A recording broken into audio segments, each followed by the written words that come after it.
It is now a great honor to present Madame Susile Namlunga. She is the United Nations Under-Secretary General and the Executive Director of UN Women. She took office in 2013 and brings a wealth of experience and expertise to this position, having devoted her career to issues of human rights, equality, and social justice. She has worked in government and civil society and with the private sector, and was actively involved in the struggle to end apartheid in her home country of South Africa. Please, the floor is yours.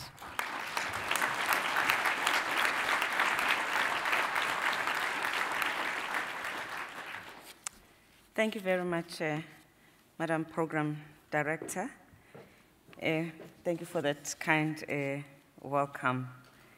And thank you, Excellencies, for your speech and your instructive words. I also want to acknowledge our former heads of states, inspiring women who have led us in Norway as well as in Iceland, and future heads of state in the room. We have to be inspired when they are in the room, all of us. I'm honored to be here with you today and to be part of this conference that celebrates an important history. 100 years since 1915, when women were able to vote in national elections. Thank you for inviting us as UN Women. Thank you for including us in this dialogue on democracy in the Nordic countries.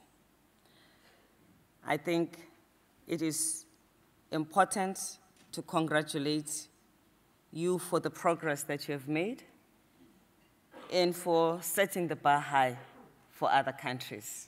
We need some tall poppies to lead the world. It is also important that you continue to search for even higher ambitions and higher goals. Because until such time that we have a country that has attained gender equality, our work is not fully done. For most of the world, we have to remind ourselves that another name for democracy is equality. Because democracy is about nothing about us without us. So women in every part of the world are searching to be included in the decisions that affect them in their own countries. In every country in the world, without exception, decisions are taken, constitutions and peace agreements are signed, and in many cases, without the full participation of women. These are the countries that sign multitude of global international agreements on human rights and on the elimination of discrimination. And yet, when this year we reviewed the implementation of the Beijing Platform 20 years later, we found that in many countries, women and governments felt that yes, progress has been made. Many new good laws have been passed almost by all countries, but the implementation of those laws, including representation of women, has not been adequate. In the Beijing 20 review, which involved 168 countries, we also found that many countries have embraced gender equality and established what we usually refer to as gender machinery. We have seen women's ministries, women's commission, gender focal points in most countries. But in many countries, these institutions have been poorly resourced and therefore unable to fulfill their mission. One of the greatest progress that was made in the last 20 years, we found in the review, was in girls' education, where the countries especially that started right at the bottom made a lot of progress. However, there is more work to be done because at this point, the majority of those who are not out of school are still girls. This is not out of lack of trying by most governments in the area of education, and therefore it is important that more support is given so that even more girls can go to school. We also found that in the last 20 years, many governments began to be more targeted in supporting women. Progress was made in women's health, decreasing maternal deaths, in part because of a targeted approach that was adopted by many governments. So yes, progress has been made, but there's a lot of work that is ahead of us. For the longest time, I would say 100 years in the context of today's conference, women have been pioneers. Women have shouldered the struggle for progress, not just for women, but for humanity.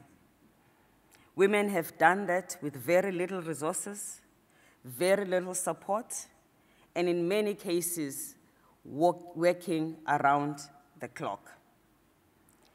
A statistic that I looked at recently show that in a country like America, only 28% of the women regard themselves as feminists.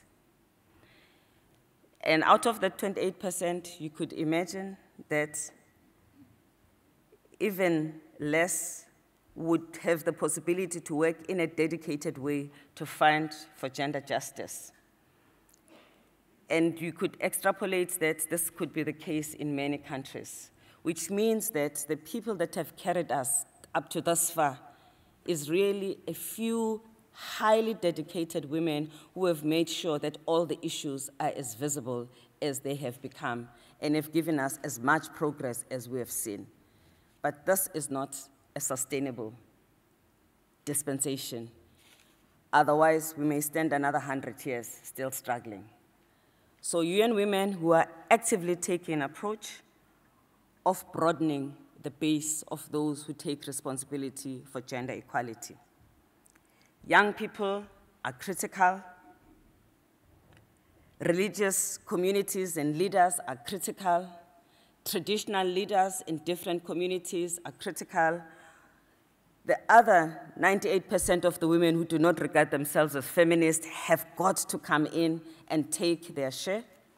Men and boys are criticals, but those who lead and who have authority even more, they have to use that authority while the authority is in their hands in the best interest of both men and women.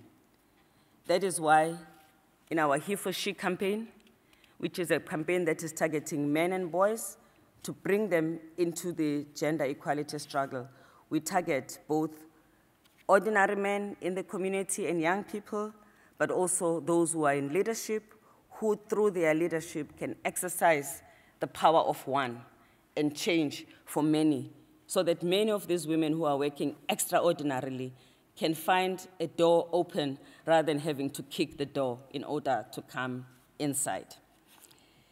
In Iceland, Finland, and Sweden, we have been able to have commitments from the heads of state who are part of this He for She commitment. In the case of Iceland, for instance, part of the commitment is to close the gender pay gap by 2022. And I hope we are going to watch this, all of us, because if there's a breakthrough in one country, that starts the spiral that will benefit other countries.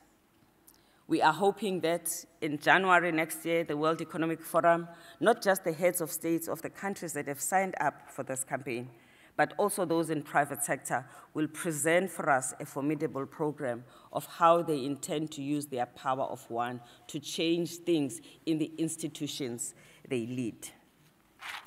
The Nordic countries and UN Women have a formidable partnership. These are the countries that have supported us and continue to support us as UN Women. They supported us at birth, and they are continuing to give us a chance to grow and to grow together.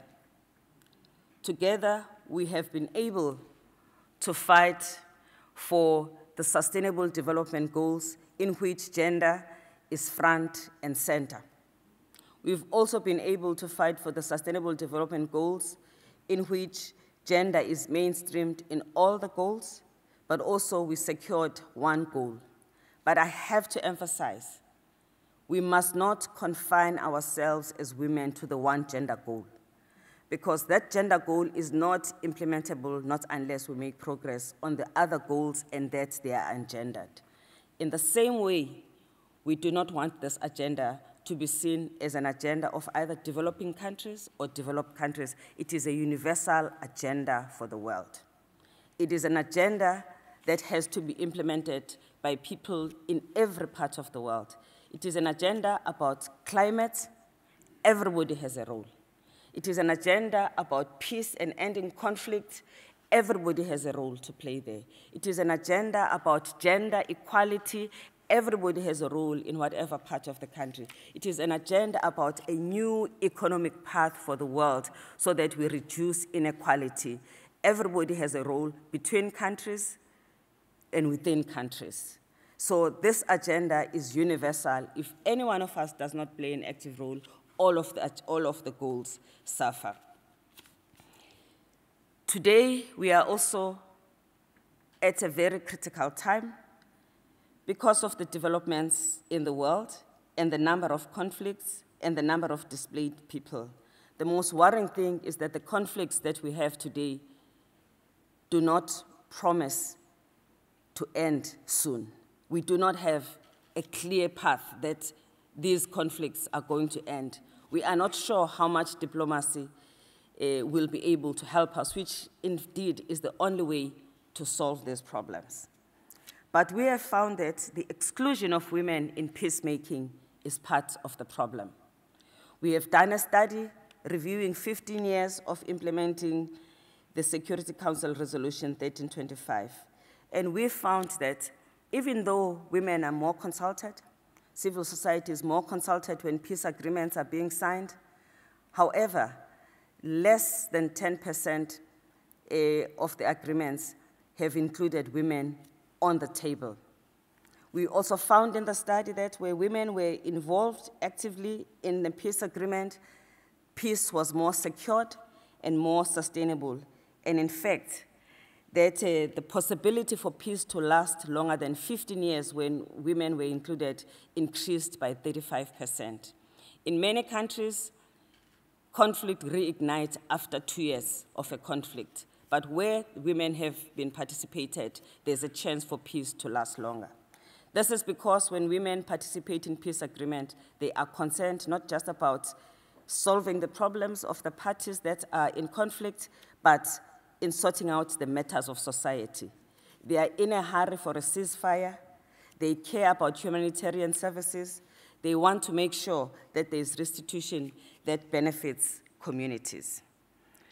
After looking at this report, we also were pleased that member states have adopted a new resolution to enhance Resolution 1325, and the new Security Council resolution is Resolution 2242, which takes forward the struggle for women, peace, and security. The interesting thing when this resolution was debated was that not only was it co-sponsored by 72 countries, not only did the head of state preside over this debate, which was the first in the Security Council, that is the Prime Minister of Spain, but it had the longest number of speakers who spoke in that debate in the history of the Council. What does that tell us? Does it mean that we have arrived? That gender equality and peace is seen in the manner in which we would like to see it? I think in some way we must see it as a positive move. But the actual positive move is going to be in the implementation of the tenets of that resolution. So as we deliberate today and tomorrow about how far we have come, we must also make sure that we look at all of these possibilities that we have, the Sustainable Development Goals, what we are pushing forward in women, peace, and security, the experience and the insights that we have implementing the MDGs, the insights that we have in the Beijing platform, all of this together provide us with a fertile ground for progress to be made. But we need a new strategy, an inclusive strategy, where we are not only talking to ourselves. We have to move beyond preaching to the converted. We have to talk to those who don't like our agenda, who don't even like us that much, and who disagree with us. And that is the challenge in order to make sure that in the next 15 years of implementing the Sustainable Development Goals, it becomes the last mile, where we bend the gender inequality trajectory downwards and downwards forever. And we emerge after 2030 with a completely new world where substantive gender equality would have been reached. It is possible in this generation to make significant steps because we rest in the shoulders of giants who have brought us here. Many of them are in this room. Thank you.